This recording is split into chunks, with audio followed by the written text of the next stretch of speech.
Puji Tuhan, selamat pagi, selamat kita berjumpa dalam acara doa pagi.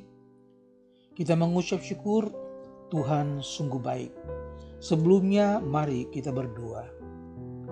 Bapa yang ada di dalam surga, kami mengucap syukur buat pagi ini. Tuhan telah pimpin kami, Tuhan telah pelihara kami sepanjang hari kemarin, dan hari ini kami percaya Tuhan punya rencana bagi kehidupan kami.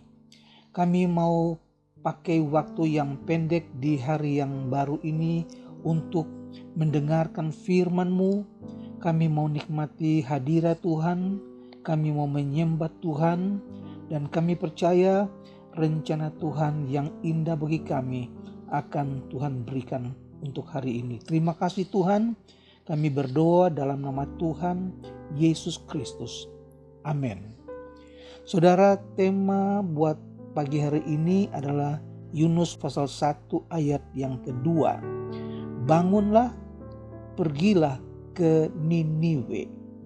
Saudara, Yunus adalah nabi kerajaan utara di Israel pada masa pemerintahan Yerobeam. Ayat 2, Yunus dipanggil Allah untuk mengingatkan negeri Niniwe tentang hukuman Allah atas kota itu karena dosa-dosa mereka. Allah mengasihi Niniwe, dan Niniwe adalah ibu kota Asyur, suatu bangsa yang amat fasik, kejam, dan dursila. Orang Israel membenci orang Asyur dan memandang mereka sebagai ancaman yang besar. Yunus ketika mendengar suara Tuhan untuk pergi ke Niniwe, dia tidak pergi ke Niniwe, tetapi dia pergi ke Tarsus. Dia melarikan diri dari panggilan Allah. Dia menolak untuk memberitakan amanat Allah kepada orang-orang Niniwe. Mengapa? Yunus tidak mau orang-orang Niniwe mendapat belas kasihan Tuhan. Dia takut mereka bertobat dan lolos dari hukuman Allah. Dia tidak ingin Allah mengasihani orang-orang jahat seperti orang-orang di Niniwe. Yunus lupa bahwa rencana pokok Allah bagi Israel adalah bahwa mereka harus menjadi berkat bagi orang-orang yang bukan Yahudi dan menolong mereka untuk mengenal Allah.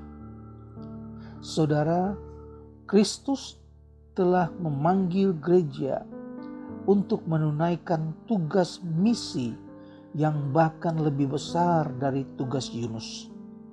Pergi ke seluruh dunia memberitakan Injil.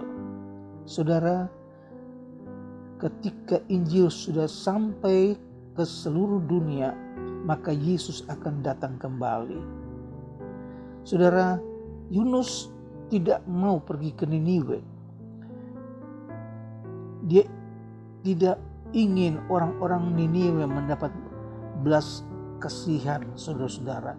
Banyak gereja-gereja yang hanya menaruh perhatian untuk membangun gereja-gereja sendiri, saudara-saudara. Dalam ayat yang ketiga, Yunus bersiap untuk melarikan diri ke Tarsis, jauh dari hadapan Tuhan. Tarsis adalah sebuah kota di barat daya Spanyol, kurang lebih 4.000 km dari Israel.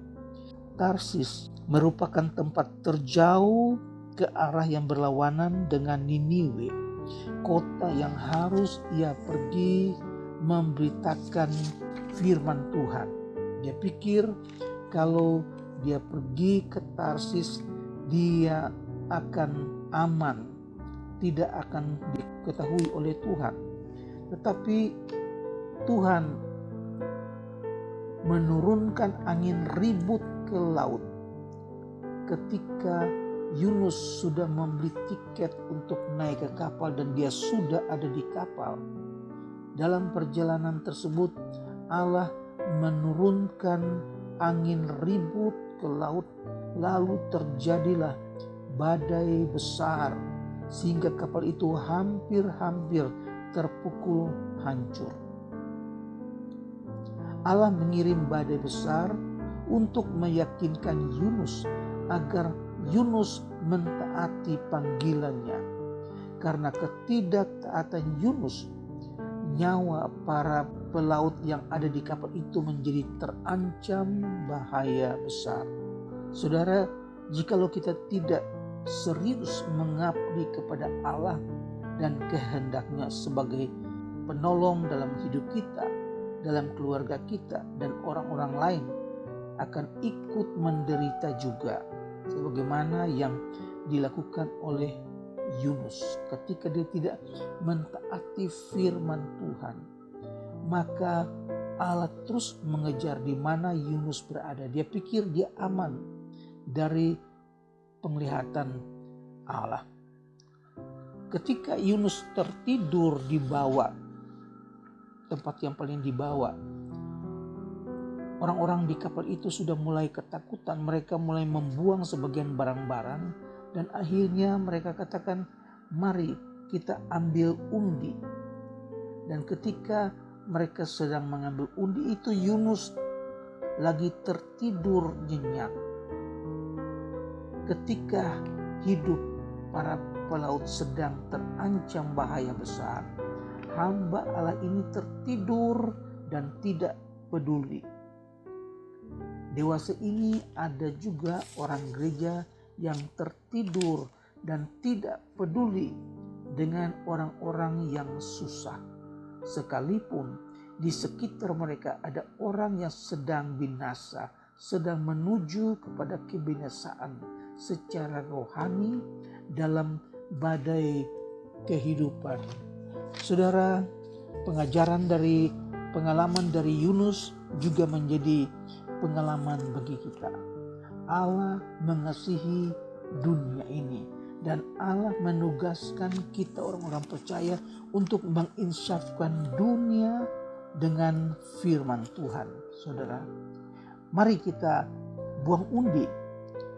Orang-orang kapal itu katakan, dan ketika mereka membuang undi, ternyata Yunus yang kedapatan sebagai orang yang menjadi penyebab kapal itu hampir tenggelam.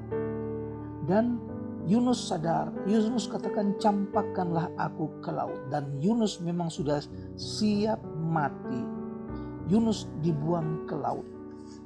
Dan ketika dia dibuang ke laut, dia ditelan oleh seekor ikan yang besar, saudara. Tidak disebut ikan apa, tetapi ikan besar itu menelan Yunus. Yunus ditelan ikan besar dan tinggal di dalam perut ikan 3 hari lamanya. Yunus yang siap untuk mati, ternyata di dalam perut ikan itu dia masih hidup. Dan di dalam perut itu pun dia sadar, dia berdoa minta Tuhan selamatkan dia, saudara-saudara. Tuhan dengar doa Yunus dan 3 hari kemudian Yunus dilemparkan oleh ikan itu ke darat. Yunus setelah tiba di darat, dia mulai masuk ke dalam kota Niniwe dan dia mulai ingatkan mereka bahwa 40 hari lagi kalau mereka tidak bertobat, Niniwe akan dihancur lebur oleh Tuhan. Penduduk Niniwe kemudian menjadi percaya. Mereka berpuasa 3 hari 3 malam, bahkan binatang pun ikut puasa Tuhan agar Tuhan selamatkan mereka dari hukuman. Dan Allah selamatkan Niniwe. Haleluya. Niniwe bertobat. Niniwe diselamatkan dari hukuman Allah. Saudara, orang Niniwe kemudian percaya, mereka terima firman yang disampaikan oleh hamba Tuhan Yunus.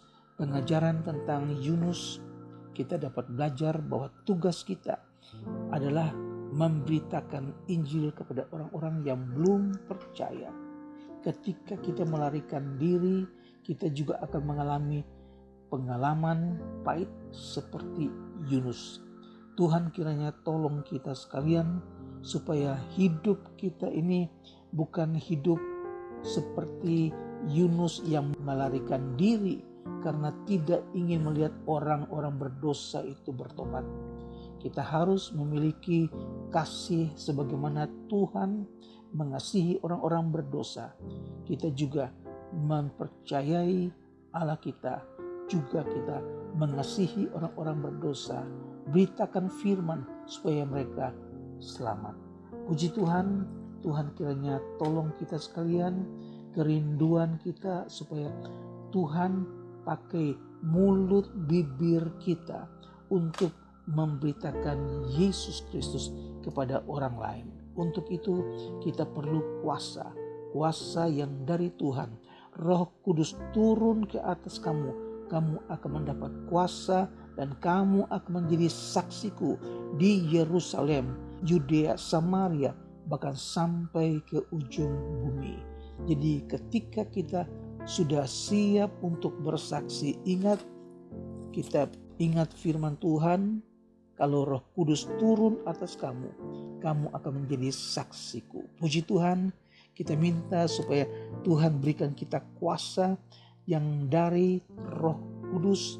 Tuhan pakai mulut bibir kita supaya melalui mulut bibir kita dapat berani bersaksi kepada orang lain. Puji Tuhan, Tuhan tolong kita. Tuhan pakai saudara-saudara sekalian. Kita melihat begitu banyak orang yang bertobat di hari-hari sekarang ini. Dari pagi sampai malam kita bisa menonton kesaksian dan kesaksian. Luar biasanya firman Tuhan. Kalau saudara tidak mau bersaksi, Tuhan juga pakai orang lain untuk menjadi saksi bagi kerajaan surga. Haleluya, Tuhan kiranya memberkati saudara. Mari kita berdoa. Puji Tuhan, kami mengucap syukur kepada Tuhan. Pagi ini kami membaca, kami mendengar firman Tuhan tentang tugas yang Tuhan berikan kepada Yunus untuk pergi ke Niniwe. Bagaimana jahatnya orang-orang Niniwe yang ada saat itu. Tuhan yang sama juga mau pakai kita sekalian untuk kita beritakan firman kepada orang-orang lain. Terima kasih Tuhan, hamba-Mu berdoa buat mereka yang sedang sakit, buat mereka yang sedang susah. Tuhan, apapun keadaan mereka, kami tahu pasti Engkau campur tangan. Engkau bisa menyembuhkan mereka dengan kuasa darah-Mu Yesus. Terima kasih, kami percaya yang bimbang Tuhan berikan keyakinan, yang sakit Tuhan berikan kesembuhan, yang lemah Tuhan berikan kekuatan yang baru. Terima kasih, berkati rumah tangga yang sekarang ini dalam keadaan sukar keuangan. Tuhan berkati, tambahkan, cukupkan apa yang mereka perlukan. Biar nama Tuhan dipuji dan dibesarkan. Terima kasih Tuhan, kami berdoa juga buat mereka yang sedang mencari pekerjaan di saat-saat yang sukar sekarang ini. Tuhan buka jalan, berikan mereka apa yang mereka perlukan. Terpujilah nama-Mu Tuhan Yesus. Kami berdoa buat gereja-gereja sekarang ini ya Tuhan, biar mereka juga terbuka untuk menginjil orang-orang yang berdosa. Terima kasih ya Tuhan Yesus, kami percaya hari ini Tuhan berkati kami dengan kesehatan dan berikan kami sukacita dan kekuatan, supaya dengan sukacita yang dari Tuhan kami dapat pakai itu untuk bersaksi dan memuliakan Tuhan. Terima kasih dan terima kasih Tuhan. Kami serahkan hari yang baru ini ke dalam tangan Tuhan, dan kami akhiri ibadah doa pagi hari ini di dalam nama Tuhan Yesus Kristus. Haleluya. Amin. Puji Tuhan, Tuhan memberkati. Selamat beraktivitas. Sepanjang hari ini Tuhan tolong kita. Tuhan berikan kita apa yang kita perlukan. Haleluya. Amin.